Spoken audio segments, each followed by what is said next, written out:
Danish cops have identified the headless torso found in Copenhagen Bay as that of Kim Wall, the journalist who went missing after taking a ride in a homemade submarine.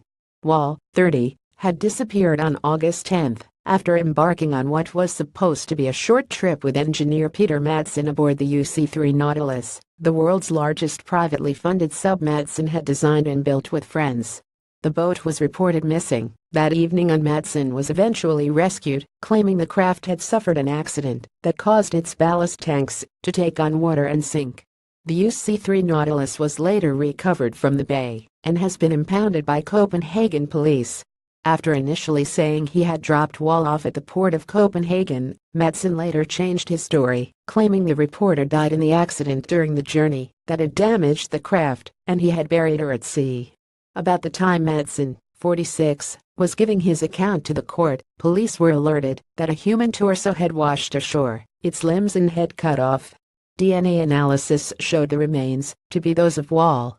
Police also identified the Swedish freelance journo's DNA in blood taken from the floor of the Nautilus.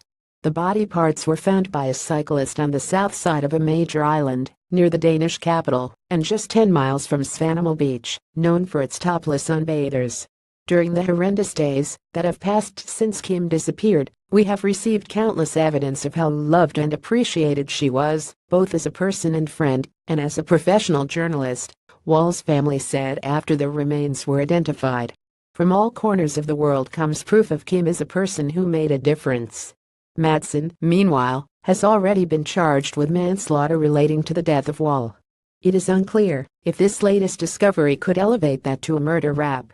Wall had been working on an article about the Nautilus, a 58 feet 17.7 meters craft considered to be the longest privately built submarine on the planet.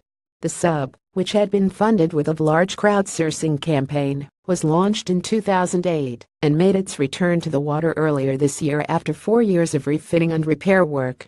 Madsen was, apparently, well known in Denmark for his work. Sponsored the joy and pain of buying it, have your say.